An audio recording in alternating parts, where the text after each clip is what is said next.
Week 2. Um, it's been a week since I recorded that last one. Or at least the last one. The second one was, I'm gonna turn this down. I'll let you listen to it.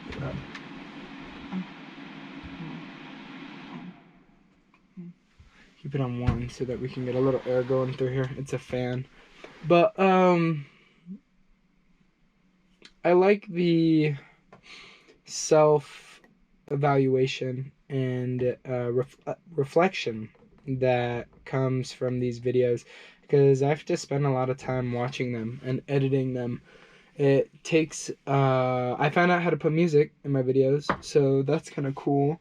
Now, how it doesn't really go, music doesn't really work too well over videos that just are talking, because it's like, what are you gonna do? Have smooth jazz in the background of you talking? Have some of my playlist that is just like indie over? Let's get some reggaeton over this one. But no, I like the accountability that comes from doing these videos, because it's very similar to when I was writing a lot, and I would go back and I would read what I had written, and the difference between even just 1 week and the next as far as thought process went, it was very obvious, and it was rather interesting to just kind of, wow, 1 week ago you were in this position and now you're in this position. And so it's kind of interesting just as a reflection. But mindset, I have this phase, it kind of goes in and out, and it has this rotation that is going through challenges and doing things that challenge myself. And I learn a lot, not necessarily from the challenge itself, but looking back on the challenge in the future. And it's fascinating to try and see what I learned from that. Well, I learned that, and I learned this in a lot of challenges, that you can't just bite off, you have to eat an elephant one bite at a time. And I've been thinking about getting a tattoo. I really want to get a tattoo. So I might have a video coming up that is me getting a tattoo here in a couple weeks. Probably longer than that, because I need to do the whole make it your screensaver. And if you can deal with it being your screensaver, your lock screen, for 2.5 months or whatever, then you'll feel comfortable getting it on a tattoo, whatever, you know. There's things that moms say before you get a tattoo. Anyway, my first one, I think I want it to be a Zia symbol. For whatever reason, I just like the way they look, and I think they're really cool. But eventually, I'd like to get a very similar tattoo as my band director. Dr. Smith has this tattoo on his right forearm, and what it is it's an elephant's head on a fork or a spoon or whatever. It's on there, and it's like, how do you eat something that's very big, one spoonful at a time? And so all of that has just kind of gotten me thinking on, there's some areas, specifically academically, mainly in math. Math is what I'm trying to get at, that I struggle in heavily. And you can make excuses all day of, my 8th grade Algebra 1 teacher was allowing us to use calculators, so we never got how to do it by hand down. Or my pre-calc teacher did the very same thing. I really liked my pre-calc teacher, not that I didn't like my Algebra 1 teacher, but Miss Blair, there were some characteristics about her, and that's okay. But nice lady. Whereas Miss Hackett, oh man, love that lady. Love that lady so much. She was so cool. I just went to my girlfriend's homecoming back at Piedra Vista, and when we were there, I saw Miss Hackett, who taught me for Algebra 2 my sophomore year, and then pre-calc my junior year, but that was all online. I really want to be able to do it. I'm trying to come up with an analogy, but it's like, it is so much further.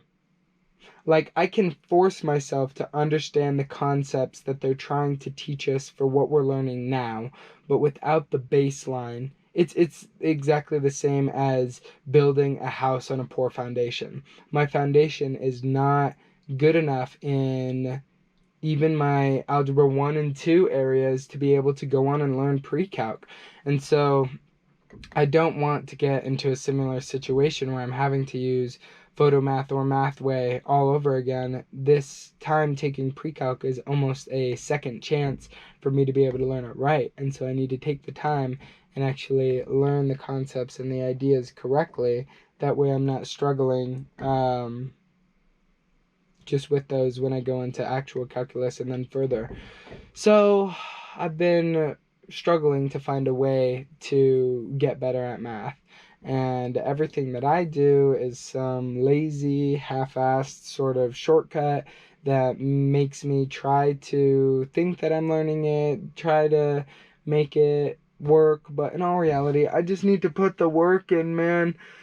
And I'm listening to Can't Hurt Me by David Goggins. It's an audiobook by this Navy SEAL. If you have not, I should do an entire video just on David Goggins as like a summary, and because I'm really enjoying doing research right now.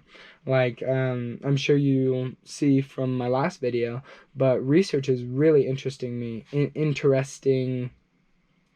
It's whatever means it's appealing to my intellectual wants and needs.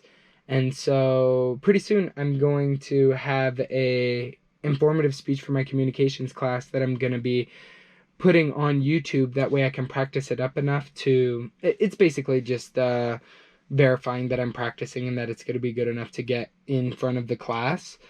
So I'm going to put that out, and that'll be like my first research video essay on my channel, so that'll be really interesting. But I think some of the future topics that I'd like to do are kind of just the people that I already listen to enough and have a lot of research and background on, and sort of things like that. But I'd like to do one on David Goggins. I'd like to do one on Alex Honnold, the rock climber. I'd like to do one on you see, and then those two guys are really cool to look up to because they're both physical gods, really. Like, in my mind, those two are, for completely different reasons, they're the two physically, they're the sports athletes that I look up to in my, not childhood anymore, but in my life. Those are the people that I look up to.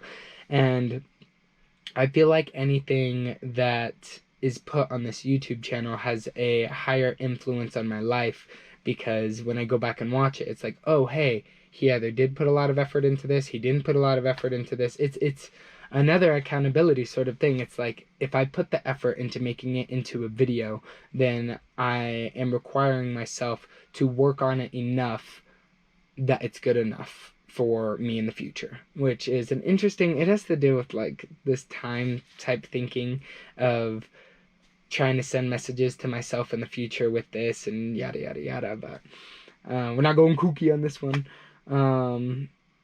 But yeah, I'd like to do one on David Goggins. I'd like to do one on Alex Honnold. But where I was going with that is I should also be adding in academia and people that I admire academically, because getting this sense of really looking up to someone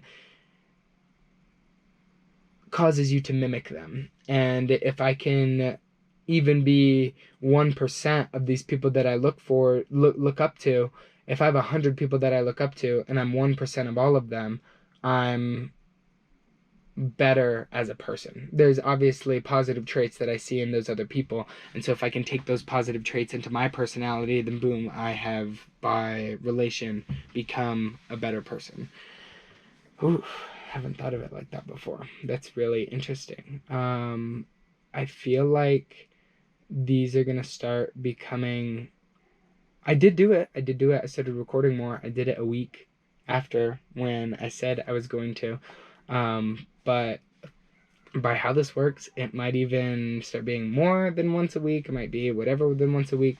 But I think I want to do little video documentaries or just little video essays. Not too long. No, I try to keep most of my videos under 20 minutes.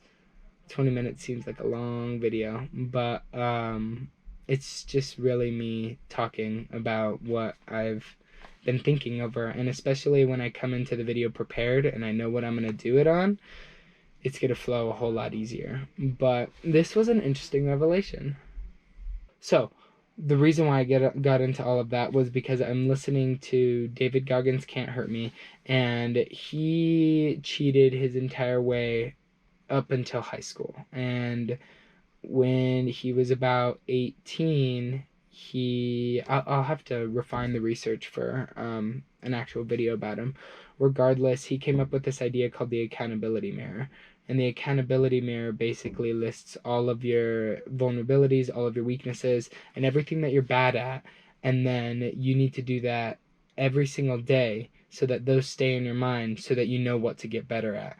There's so many motivational videos out there of him that are just combinations of this dog mentality person that is just on a never stopping grind, and it is one of the most motivating things that I've ever found in my life. And I get these motivational trends and periods and waves that go for at most a week. I may have had some that were a month, maybe a couple months. My first couple months at NIMI, I was driven, bro. Like the month before, like when my decision was made for NIMI, like the summer before NIMI, I was driven, bro. Like I was dead set on this is going to be the rest of my life. The beginning, my first video is like, that's how I saw it being. That's what this is. This is going down. And then it got common again, and it got basic, and it got to where I was comfortable, and I didn't keep. It was better. It definitely was better. My mentality at NIMI was a more focused and driven mentality than it is right now. And I'm having some I don't even really know how to put it, but some disappointments in myself because I'm not being as productive. It doesn't seem like I'm getting as much done. I'm not as driven. I'm not as focused. I'm not as all of these things, even though I'm doing a lot. I'm doing a lot, but it almost seems like I'm not doing it all at 110%. One of the first student council motivational speakers I ever heard of or ever was presented to, his name was Arik Jackson. I'll link him down in the bio. And Arik Jackson, if you ever watch this video, like, so much of your stuff has stuck with me through my entire life. But Arik Jackson's thing is do everything 110%. Like, there's no reason. Effort is free, and you can go forth and do so much stuff, so much more than you think you're capable of if you just put forth maximum effort. If it's really something that you want to get done, and if it's really something that you want to do, the effort is the only thing that's holding you back from 99% of things. Like, if you work for absolutely anything, you'll get there. And that's what's frustrating, is that I can see results. I can see all of this stuff play out for me when I actually put effort in. But then it's just that, that's a quote from Dr. Smith, this guy here who's freaking a lunatic, but he has these different things that he says, and one of them is, it is just as easy to do it right as it is to do it wrong. And oh my gosh, that is so true. That is such an amazing statement, because if you just click on the effort to do it right, you know how to do something correctly. You know what you should be doing. You know, as a basic form of direction in life, you know, for the most part, like there's always exceptions. And that's what I feel is really difficult about when I have conversations with people that I'm trying to make a statement that is like, this is true, this is true, this is true. This can go for everything. They'll label one exception. Now, I have been proven wrong. I'm not right about everything. That's not what I'm trying to get at. But the idea is that when I make a statement such as it's just as easy to do something right as it is to do it wrong. It's a majority of the time, specifically for me, I know what I should be doing. I know what is the correct thing. And it's probably a 50-50 split at this time. When I was at NIMI, it's probably more like a 70-30 split of 70% of the time I was choosing the right thing that I needed to do, and 30% of the time I was either wasting my time or doing something that wasn't as productive. Whereas right now it's like a 50-50 split. It's kind of like a flip in the air. It's a coin toss of, am I going to do the thing that I need to do, or am I going to spend my time doing what I don't need to be doing, or something that's not as productive. Now, this goes to say I do still want to put in time for things that I enjoy. That's okay. Meaning, and specifically in that category, I mean rock climbing, I mean skateboarding, and then there's one other thing. Damn it, there's people that just walked by and they freaking got me off of my train of thought. But I want to make sure that I'm still doing things that I enjoy. But I also need to switch up my mindset and start enjoying things that make me better and get me further and are actually getting me advanced, because it is extremely satisfying to see results from working hard, but you have to enjoy working hard just as much as seeing those results, because you don't get one without the other. I've listened to so many motivational speeches, so many motivational anything that is really a bunch of what I'm rambling on about, and it gets me amped up, it gets me hyped. Like right now I'm kind of like, oh shit, this can actually go somewhere, this is something that I can do and whatever. But I don't know, the one that's sticking in my mind right now is the easiest path is the hardest path.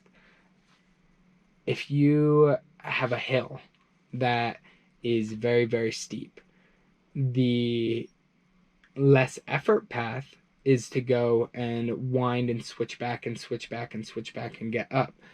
The quickest path is just straight up the hill. It's the hardest path. It takes the most amount of effort, but you get there the quickest.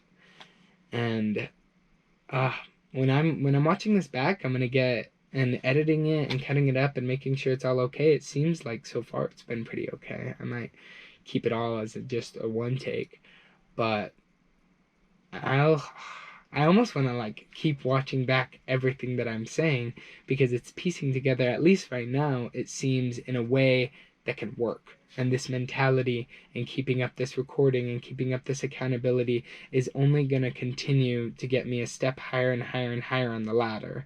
And so, I don't know. That's my time. That's about 20 minutes of recording as of right now.